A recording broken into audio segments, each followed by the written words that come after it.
Finrod, an elven warrior, dies while searching for Sauron, Morgoth's evildoer, after Morgoth is destroyed. Galadriel, Finrod's feisty sister, assumes leadership of his mission. After traveling across the northern wastelands of Forodwaith, she arrives at a bleak castle bearing Sauron's insignia. Galadriel is determined to hunt despite High King Gil-galad's declaration that the fight against Morgoth's armies is done and his offer of eternal peace in Valinor. Amid the southlands of Middle-earth, men descended from Morgoth's friends are closely observed by the elves. The elf Eärendil, who has an illicit relationship with the human healer Bronwyn, is one of them. When they investigate the destroyed settlement of Hordern, they find a shattered sword with Sauron's mark on it, suggesting dire predictions. Galadriel jumps into the sundering seas and swims back to Middle-earth, rejecting the tranquility that Valinor offers. Poppy Proudfellow and Nori Brandyfoot, two Harfoots, discover an enigmatic man emerging from a meteor crater in the meantime. Halbrand, the only survivor of a shipwreck, is spotted by Galadriel as he runs from orcs. They weather the storm together, becoming closer as they do. The mysterious stranger is kept concealed from the other Harfoots by Nori and Poppy, who provide him with food and shelter while he uses magic and fireflies to communicate and look for a constellation that Nori is unable to identify. Eärendil explores ominous tunnels in Hordern and is taken prisoner by orcs. When Bronwyn and her son Theo return to Tirharad, they are ambushed by an orc.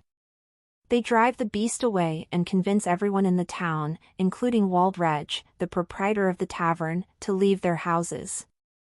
Gil-galad sends Elrond, the half-elf, to Lindon to help Celebrimbor, the elven smith, build a powerful new forge. Elrond suggests going to Khazad-dûm to visit his old friend Prince Durin IV and ask for the dwarves' help. Durin Ivy's wife Dissa convinces him to listen to Elrond despite their initial animosity. Eventually, Elendil, a Númenorian commander, saves Galadriel and Halbrand, and they are brought to Númenor, an island nation with tense relations to the elves. Galadriel begs Queen Regent Miriel to grant her wish to return to Middle-earth, but she first says no until learning that Sauron's mark is a map to a sinister new realm. She also finds out that Halbrand is indeed the heir to the Southland's crown and that he is now being held captive following a fight with Númenorians. Eärendil, imprisoned in an orc construction camp in the Southlands, watches as his elven allies are put to death during a botched prison rebellion. He is presented before the fatherly chief of the orcs, Adar. Studying star maps, the Harfoots learn about the stranger as they get ready to migrate. He is welcomed into their group, and they assist him in pushing Nori's wagon because her father is injured. Galadriel is imprisoned as a result of Miriel's refusal to help the Southlands. With a warning that the Southlanders must swear loyalty to him or perish, Adar releases Eärendil. When Theo goes back to Tirharad to get supplies, orcs looking for the broken sword ambush him. Waldreg informs Theo that the sword is a gift from Sauron, and Eärendil intervenes to save him. Dwarves and elves begin building the forge in a region. Elrond learns that Durin IV has been extracting mithril, a potent new ore that has the potential to offset the elves' declining influence. After breaking out of jail, Galadriel pays a visit to King Tar-Palantir, who is ill. Miriel describes the uprising that put her in power and shares her prediction of Númenor's imminent demise. She thinks that the presence of Galadriel could be essential in stopping it. On the other hand, Miriel chooses to travel with Galadriel to the Southlands after interpreting the falling of the white tree of Númenor's petals as a sign from the Vala. The stranger, who nearly hurts Nori in the process of using his magic to drive the wolves away and then heals himself, saves the Harfoots from an attack by wolves. Waldreg convinces some refugees in Ostirith, the Southlands, to join the orcs. When Eärendil sees Theo's broken sword, he assumes it holds the key to enslaving the Southlanders. Gil-galad tells Elrond and Lindon about the possibilities of mithril, and Elrond goes back to Khazad-dûm to convince King Durin III to support the elves. Miriel is forewarned by King Tar-Palantir against traveling to Middle-earth as Númenor is ready to sail there. Miriel is informed by Galadriel that Halbrand is about to take the throne in the Southlands, but he refuses to accept it and charges Galadriel with being manipulative. After Galadriel apologizes, Halbrand finally consents to go with her. The ships of Numenor are sailing for the Southlands. Osterith appears abandoned to Adar and his orcs, but it's a trap, as Eärendil brings down the tower on top of them. Returning to Tirharad with the refugees, he prepares for the next attack while Galadriel, Halbrand, and the Númenóreans move forward toward the Southlands.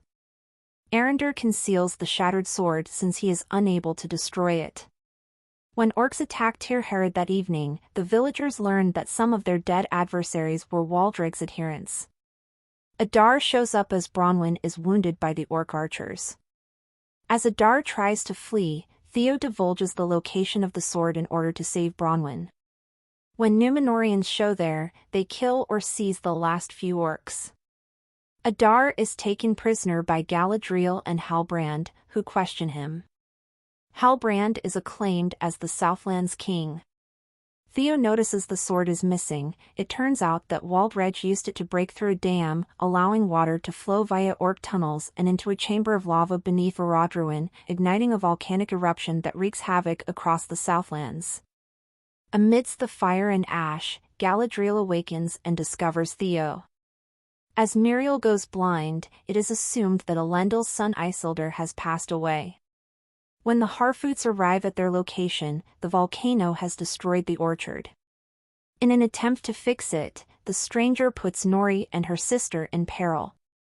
The terrified Harfoots drive him away, only to discover the following day that the orchard has magically recovered. When Nori tries to trick them, mysterious women show up, hunting for the stranger and demolishing the caravans belonging to the Harfoots. Bronwyn, Eärendil, a seriously hurt Halbrand, and Galadriel and Theo are reunited. He is taken by Galadriel to receive healing from Elvish when the Númenóreans leave. Miriel swears vengeance. Elrond and Durin IV, however, are unable to persuade Durin III to help the elves. When it is discovered that they are mining Mithril covertly, Durin IV loses his title, Durin III locks the mine, and Elrond is banished after stealing a little piece of Mithril. They are unaware that somewhere deep in the mine is a Balrog. Now occupied by orcs, the Southlands are dubbed Mordor. When the three women locate the stranger, they identify him as Sauron. After arriving in a region with Galadriel, Halbrand gets medical attention and expresses interest in Celebrimbor's work by proposing to create a small device using Elrond's Mithril. When Miriel and Elendil get back to Númenor, they discover Tar Palantir has passed away. Attempts are made by the Harfoots to free the stranger from the women. The stranger uses magic to exile the women to the invisible world with Nori's aid. He tells Nori he's a wizard who has to go east to run as he begins to regain parts of his memories. Nori chooses to go with him. Galadriel learns Halbrand's true identity by looking through the rulers of the Southland's official archives. She confronts him and discovers he is Sauron. He runs to Mordor when she declines to accompany him. Galadriel urges Celebrimbor to move forward with the plan to forge 3 rings of power while keeping this information a secret. The rings are formed once Elrond learns the truth too late.